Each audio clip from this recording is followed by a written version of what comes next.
Her classmates laughed at her, because she pretended to be ugly. The girl they called ugly. At Royal Crest High School, a school filled with the children of wealthy businessmen and politicians, status and appearance mattered more than anything. If you were not rich or stylish, you were invisible, or worse, a target for mockery. Among the students was a girl named Amara. She always looked unkempt, wearing oversized uniforms and old shoes, with her hair always messy. She never wore expensive jewelry or makeup like the other girls. She never showed off an iPhone or talked about her summer trips to Dubai or London. And for this, her classmates laughed at her. Does she even have a mirror at home? Linda, the most popular and fashionable girl in school, mocked one day. Maybe she can't afford one, her friend Tolu added, making the whole class burst into laughter. Amara, sitting at the back of the class, said nothing. She simply kept her head down, pretending not to hear them.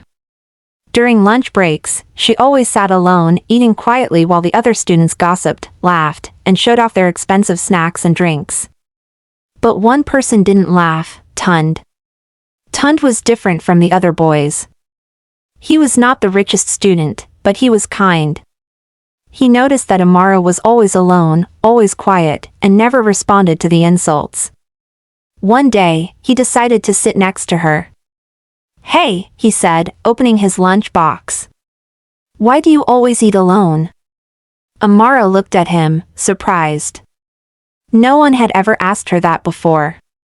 "Because no one wants to sit with me," she said simply. Tunde frowned. "That's not true. I'm sitting with you now." From that day, Tunde and Amara became friends.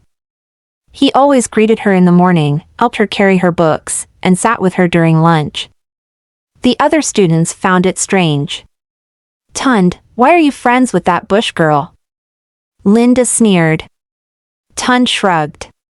"Because she's nice. Unlike some people in this school." Linda and her group rolled their eyes. "Suit yourself," she said. "But don't blame us when she embarrasses you." But Tunde didn't care. He continued being Amara's friend, defending her whenever people mocked her. The rumors start. As time passed, Linda and her friends became suspicious. How is it that a girl like Amara can afford to come to this expensive school? Tolu asked one day. Linda smirked. Maybe she's here on scholarship. Or maybe she's pretending to be poor because she wants attention. That idea stayed in their minds. They began watching Amara closely, waiting for her to make a mistake. One day, after school, Linda saw something shocking. She was walking near the school gate when she saw a black luxury car parked outside. It was a high-end vehicle, the type only the richest people in Lagos owned. And then, Amara walked straight to the car and got in. Linda's mouth fell open. Wait. What just happened? She quickly took out her phone and snapped a picture. Then, she ran back to tell her friends. Girls, you won't believe what I just saw. Amara entered a luxury car. I thought she was poor. Tolu's eyes widened. Are you sure? Linda smirked. I even took a picture. We need to find out the truth about this girl. The Grandparents' Gala. A few weeks later, the school announced its biggest event of the year, the annual Parents' Gala. It was an evening where students dressed in their finest outfits and brought their parents to socialize with other wealthy families. There would be music, speeches, and, most importantly, a grand entrance ceremony where each student arrived in style with their family. Linda and her group were excited. This will finally expose Amara, Linda said. If she comes in a cheap outfit or an old taxi, we'll know she's truly poor. But if she tries to act rich, we'll embarrass her. The night of the event arrived.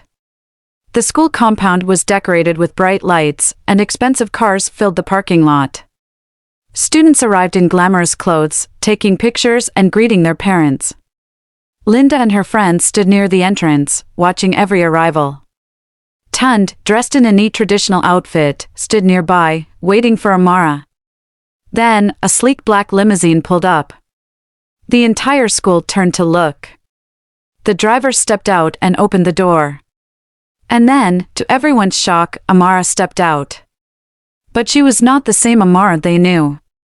She wore a dazzling gold gown, her hair was styled in elegant waves, and her skin glowed with beauty. She carried herself with the grace of a princess. The entire school went silent. What? What is this? Linda gasped. Behind Amara, stepping out of the car, was a tall, powerful-looking man, her father. One of the teachers gasped. That's Chief Okafor, the billionaire businessman. Linda's heart dropped. No way. People whispered among themselves. Amara is Chief Okafor's daughter? But why did she always look so poor? Amara walked gracefully towards Tunde, who stood there speechless. Thank you, Tunde, she said softly. For being my friend when no one else wanted to. Tunde smiled. You didn't have to pretend, Amara. Amara turned to face the entire crowd. I pretended to be poor because I wanted to know who was real. In this school, people only care about money and looks. But only one person was kind to me when I had nothing, Tunde. Linda stepped forward, embarrassed. Amara, I didn't know. Amara smiled. Exactly. You never tried to know. That night, Amara introduced Tunde to her parents, and her father was so impressed with his kindness that he offered to help him with his future education. As for Linda and her group, they learned a valuable lesson: true worth is not in money or beauty, but in kindness and character.